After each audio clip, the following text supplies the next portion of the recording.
Cost cutting. Have you ever thought you would quality to become a full-time employee? You temps are getting the boot. Did you really think you could become full-time employees? Too bad, we will use the system, but not you guys. Hurry up and get out. Director Smith gloated as he mocked the temps and took credit for their work. Seeing his shameless attitude, I internally sighed while keeping a confident smile. Well, do your best after I'm gone. What? Don't be so cocky. Temps are disposable. It's really pathetic. Enjoy your last bit of work. About a month after I resigned, I suddenly received a call from an unknown number. The caller was my colleague, Johnson. Williams, long time no see. I quit Endeavor Works too. Surprised, I agreed to meet her to hear her out. When we met again, Johnson said, Williams, will you start a business with me? What? Start a business? I was shocked by the unexpected proposal. However, this was the beginning of our success. My name is James Williams. I'm a 40-year-old office worker this year. I work for a system engineering service company that dispatches IT companies and skilled personnel. In other words, I'm an IT temp. I didn't major in computer science or engineering, and I didn't graduate from a vocational school or college. I acquired the skills related to my current job through self-study. My hobby was originally PCs, and I learned programming while playing around during my school days. Reading technical books wasn't a chore for me, so I could acquire a decent amount of knowledge on my own. In high school, I struggled with the decision to go to college, and at one point, I even gave up on taking the entrance exam.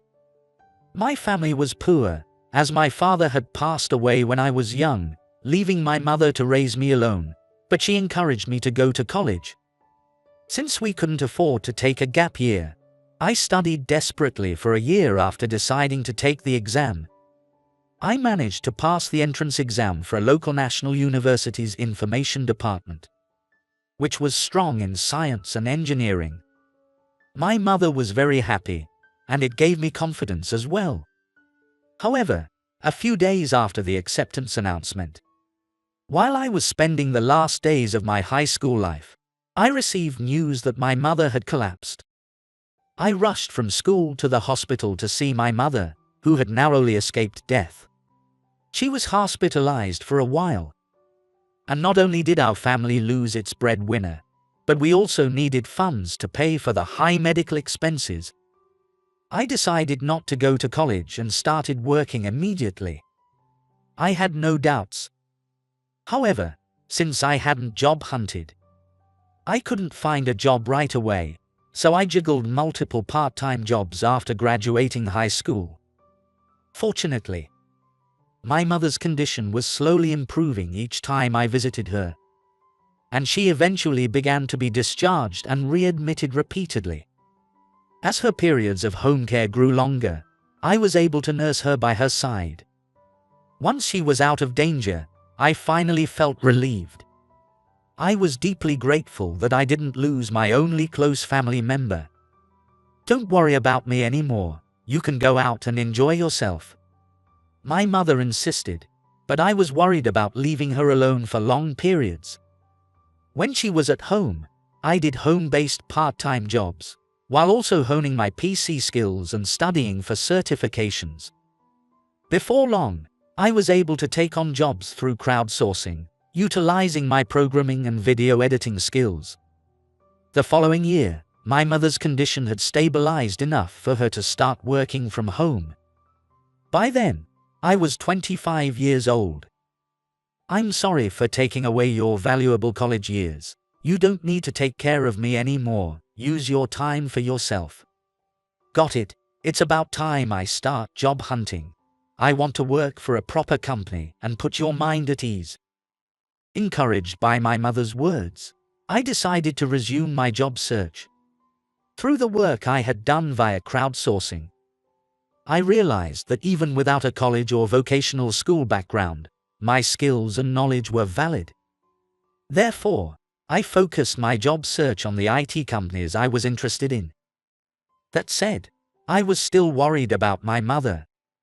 I wanted a job with some flexibility, so I decided to work as a temp, taking on short-term and one-off jobs. I got a job at Best One Tech Inc., a system engineering service company, and started working as a direct hire temp.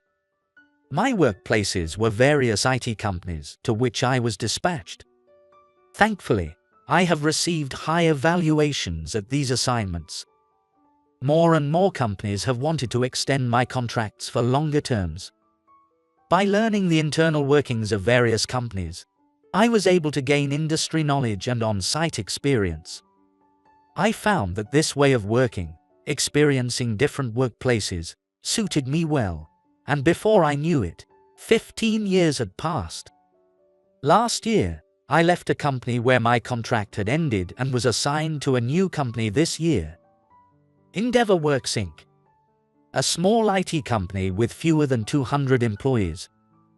They mainly handle IT consulting and infrastructure consulting. I had heard beforehand that they were short-staffed, but I was shocked when I saw the site on my first day. The IT industry is short-staffed everywhere, but this exceeded my expectations. Compared to any other company I've seen, the lack of personnel and workload was glaringly obvious. When I was shown to my department, everyone welcomed me despite being busy.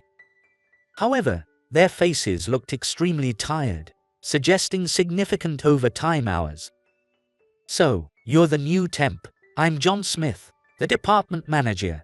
Nice to meet you." The only one who looked healthy in the department was Manager John Smith.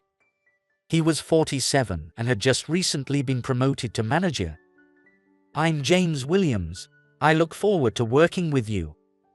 "A 40-year-old temp, huh? That's a good age for a temp and you seem experienced." "Recently, the young temps quit quickly and lack determination, so I'm counting on you." He smiled at me with a confident attitude, and I returned the smile and bowed. Manager Smith looked youthful and had a gentle demeanor. However, his outdated sense and assertive personality showed through his words. I found him to be elusive and hard to pin down. "You'll be working with an employee for a while to learn the ropes. I'll have you paired with Johnson, who knows the field best, so you can rely on her." Manager Smith said this and introduced me to a female employee who looked busier than anyone else. "I'm Mary Johnson. If you have any questions, ask them on the spot." Her black hair, shoulder length, was hastily tied back, and she had dark circles under her eyes. She seemed unapproachable, but her work appeared to be very efficient. "I look forward to working with you, thank you. Today, watch the work I do from my side. I don't have time to thoroughly understand what you can do. So if there's a task you think you can handle, let me know, and I'll explain it in detail." "Okay." Johnson quickly said this and immediately returned to her work. I sat in the empty seat next to her, opened the provided PC, and began preparing for work. "Also, if possible, please don't quit anytime soon. Explaining things takes time and is a waste if you leave."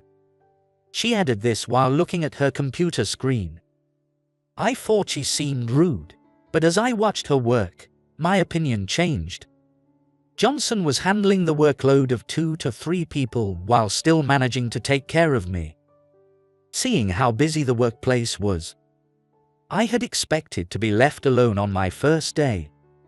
But she gave concise and thorough explanations of the tasks she was currently handling. Johnson's straightforward words could sound harsh, but they were efficient, waste-free, and precise, making it easy for me to share my thoughts on the job. "Williams, I think you have these opinions because you have extensive experience working on the vendor side as an SE. Here, you need to consider the user's perspective more. I understand we need to view the project broadly, not just focus on system construction, but we should rethink cost-cutting. Quality results are the foundation of satisfaction. Within a few days, we became a good team, openly sharing opinions and working together on multiple tasks. However, no matter how much our efficiency improved, the workload never lightened. Manager Smith easily accepted tasks from above, ignoring the field situation and creating unrealistic schedules. "It looks like you two are working well together. By the way, I need this done by tomorrow." Manager Smith: "We're already overloaded with our current tasks, so meeting a deadline by tomorrow is tough. We're a flat company with no biases. Just because you're temps doesn't mean you get to slack off. Keep up the good work, rookie." Smith said this cheerfully and left on time. Despite his poor understanding of the field situation, he was extremely sensitive to any slight breathing room in our work and quickly increased our workload. As I worked, I got a good grasp of the department's internal workings. There were many inexperienced employees, young hires from non-technical backgrounds, and few mid-level staff like Johnson, who should ideally be bridging the gap to management. The work wasn't simple and was plentiful. There was never enough time to train employees, so new hires didn't stay long and quit soon after joining.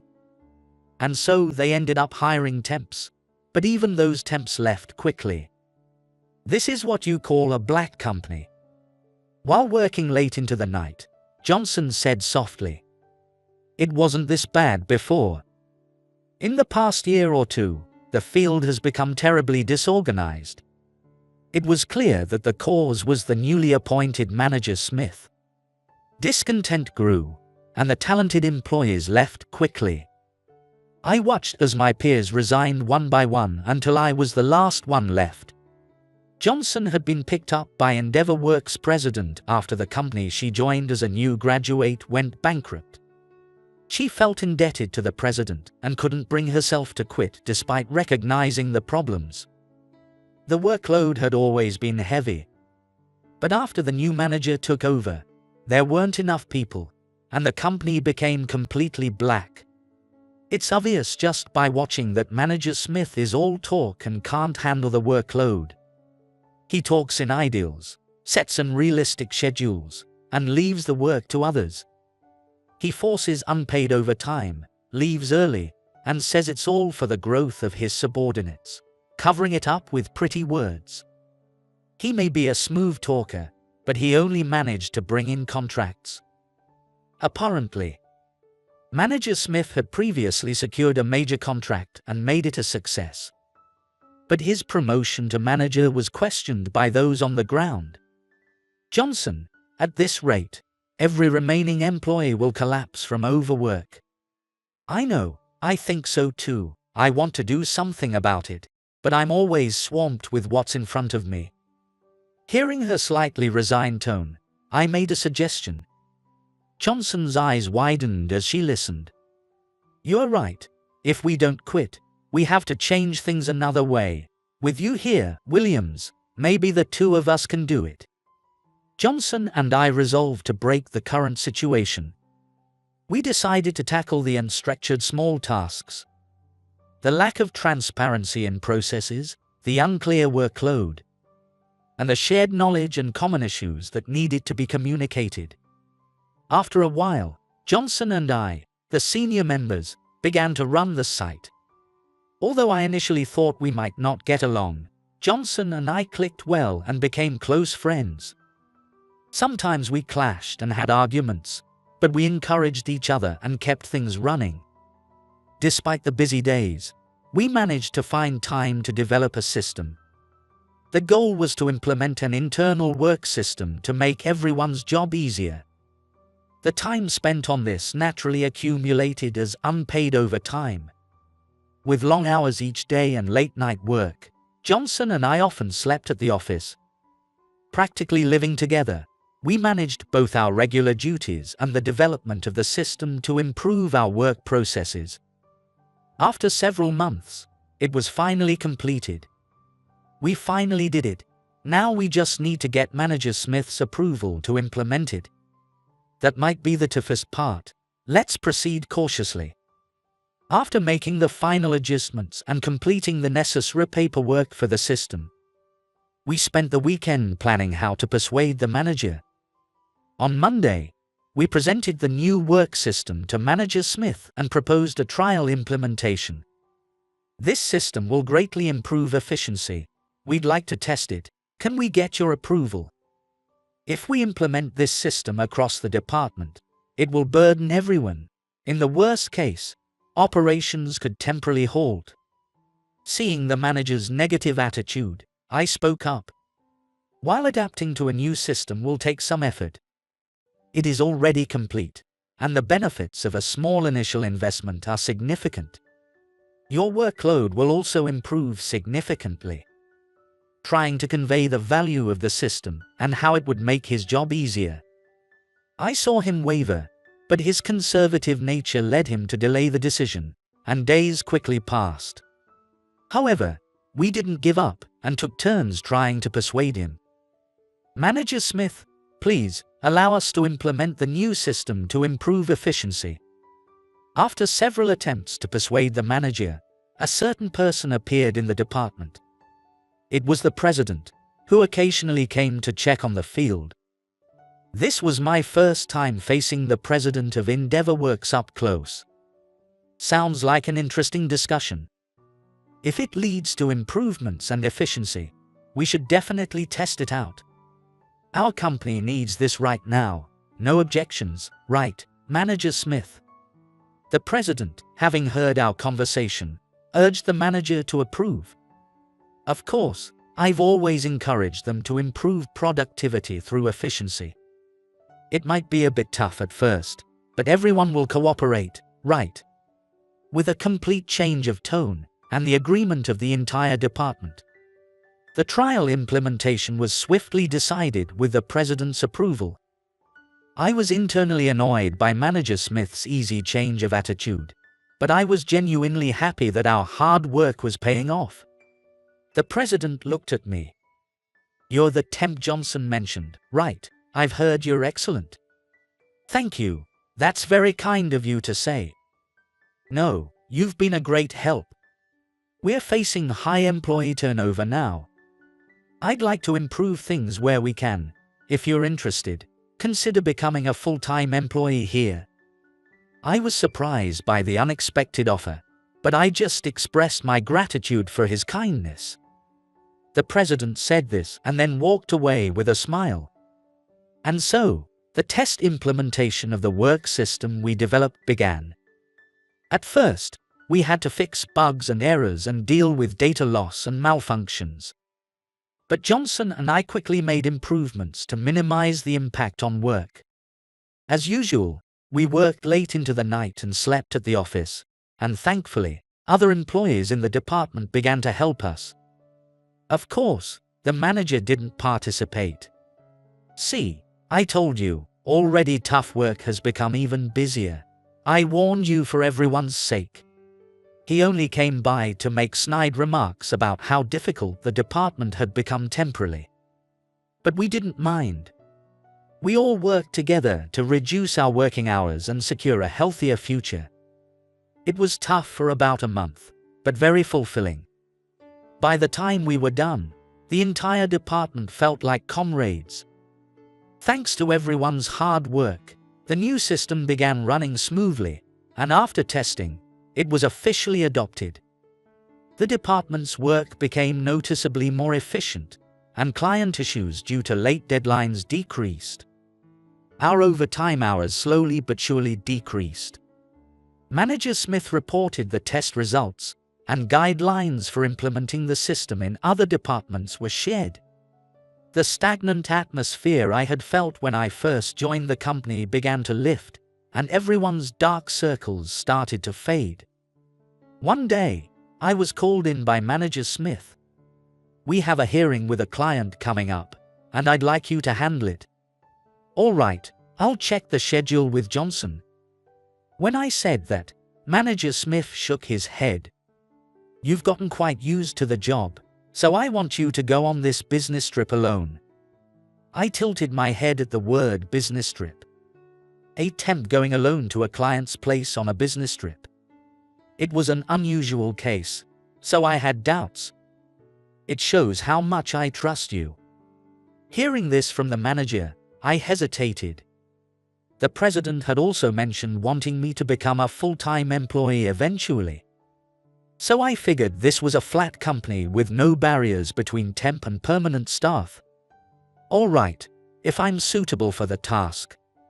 And so, I was set to go on a 2-day business trip. I was told to call once I arrived at the station at my destination. Before heading to the client's office, I called the designated number. To my surprise, they offered to pick me up at the station. Unable to refuse, I got into a taxi with the client's employee who came to pick me up. Instead of taking me to the office, they took me to a fancy restaurant and gave me excessive hospitality. Even when I declined, the employees kept insisting on entertaining me, and when I asked about work, they dodged my questions.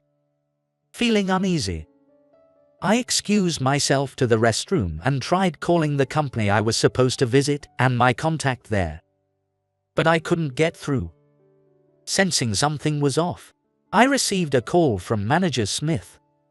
Manager Smith, perfect timing. I have some concerns I'd like to discuss. As I said this, he started laughing on the other end of the line. So, how was the hospitality? Did you enjoy it? It's a farewell gift for you, so don't hesitate to accept it. A farewell gift? What do you mean?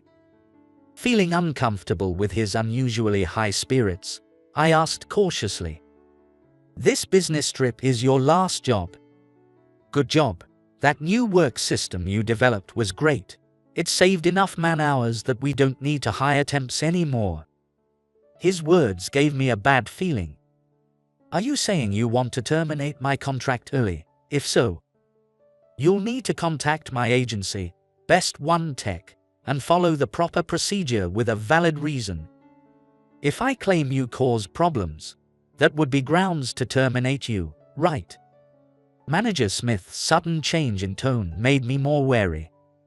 He had always seemed elusive, but now he was finally revealing his true nature. The excessive hospitality and this sham trip, actions beyond the scope of a temp's duties, I can explain it however I want.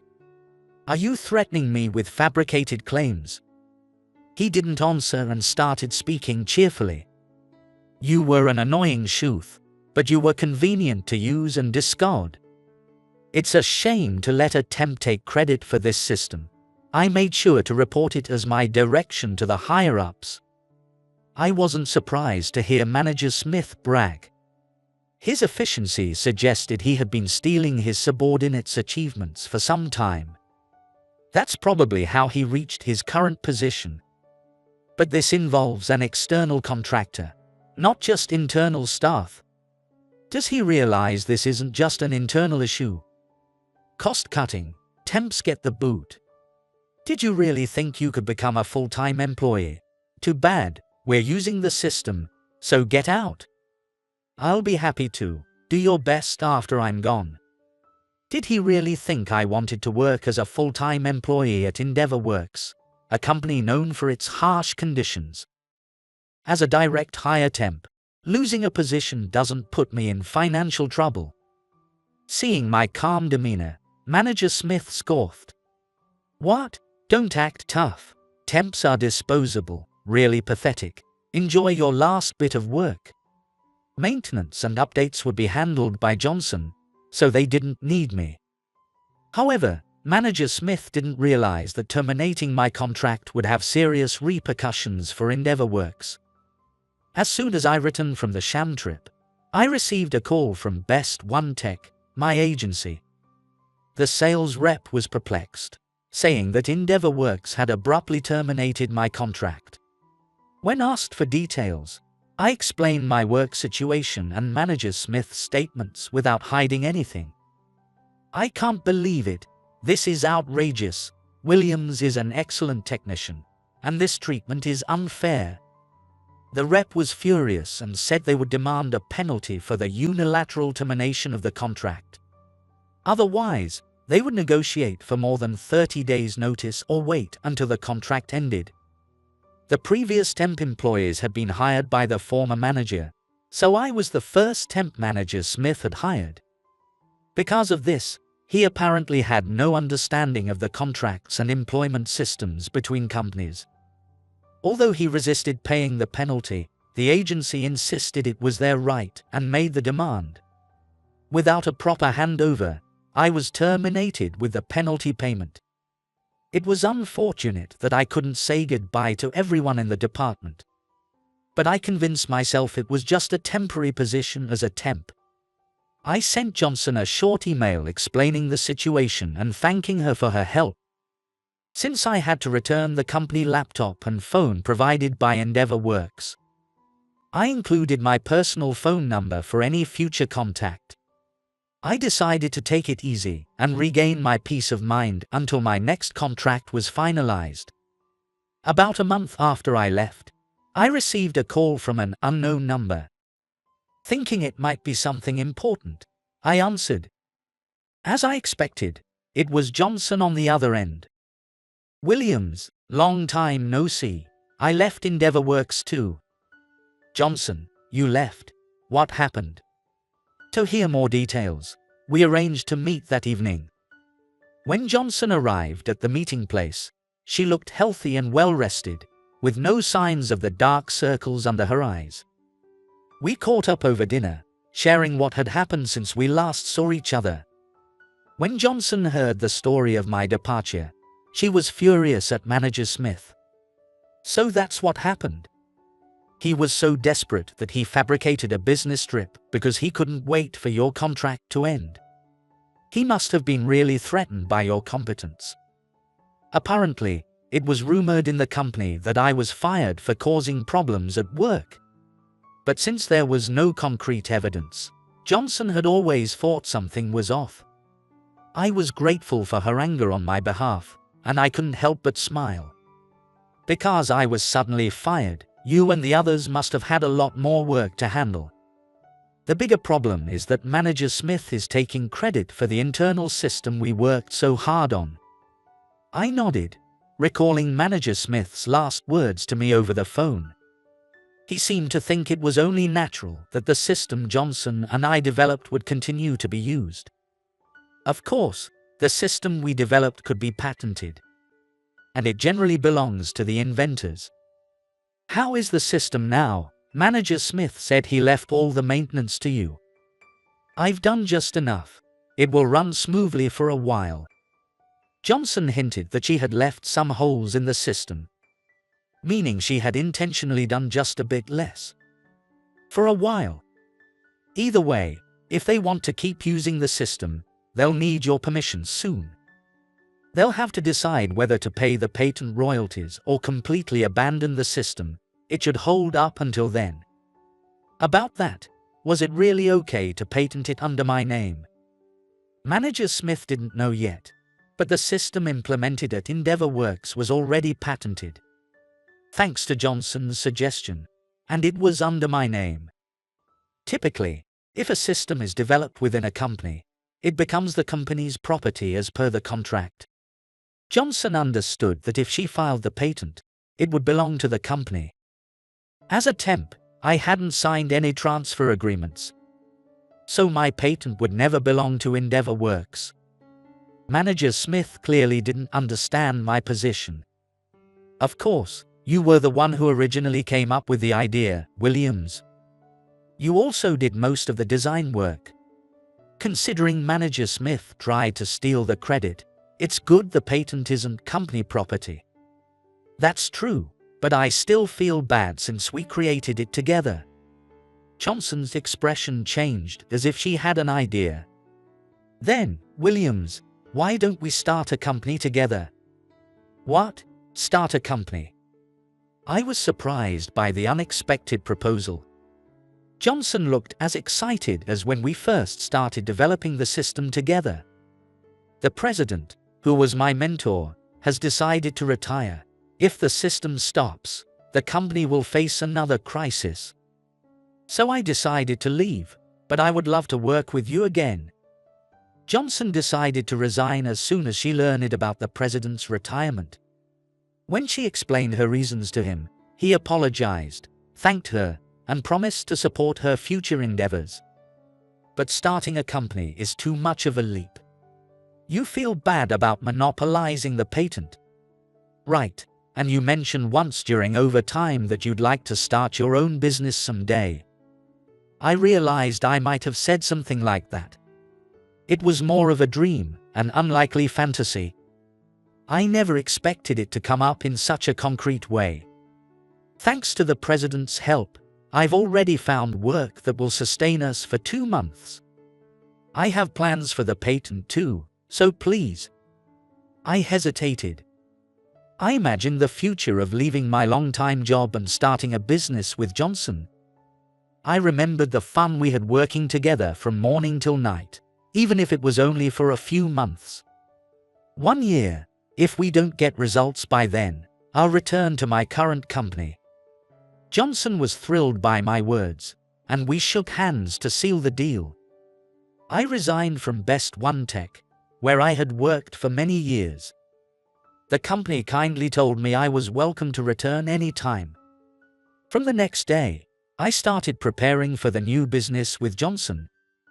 With my mother's permission, we used part of my family home as an office.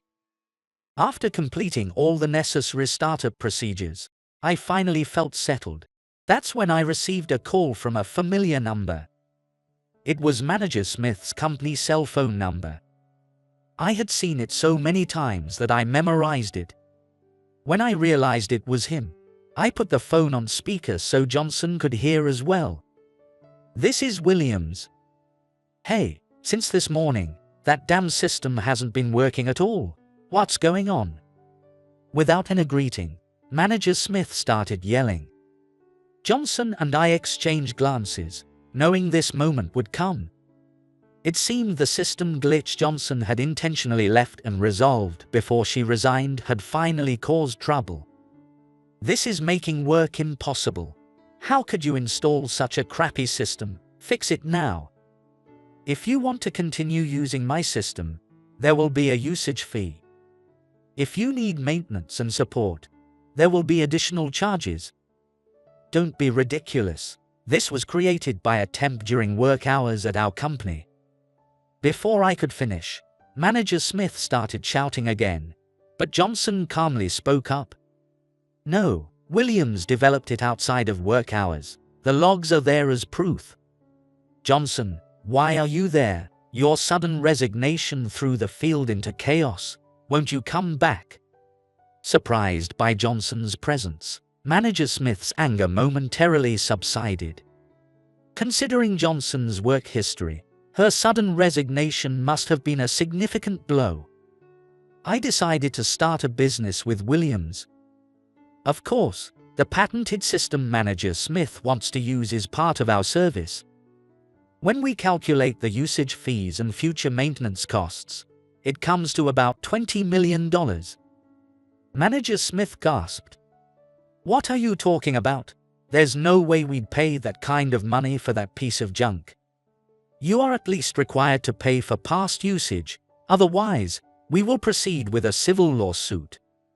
At the mention of a lawsuit, Manager Smith's voice rose again.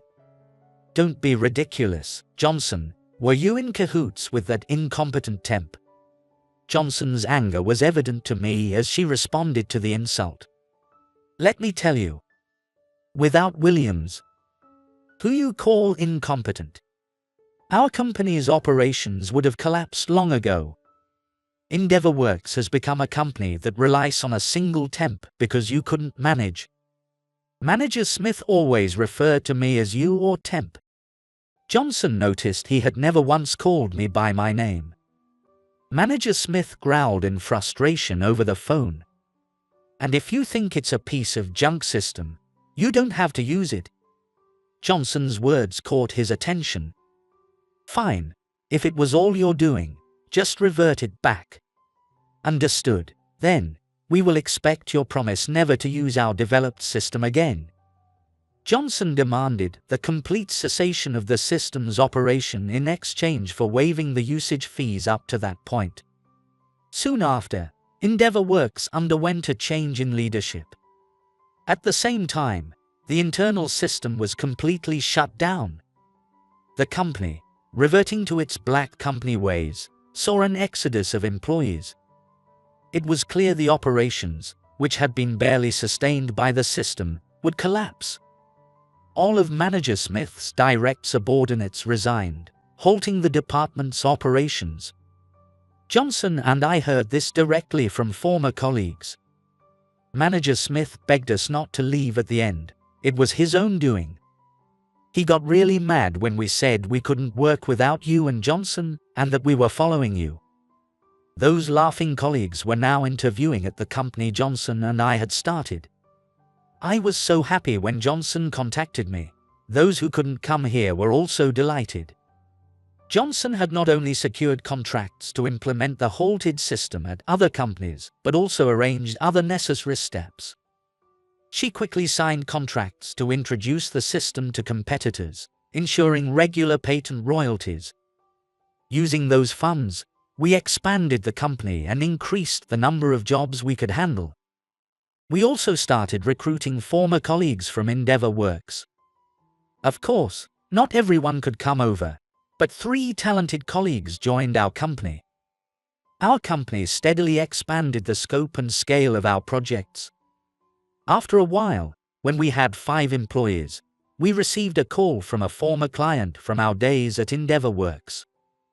They appreciated our past work together and wanted to contract our new company for future projects. We secured a major deal, and a few days later, Johnson and I went for a meeting with the client. When we arrived,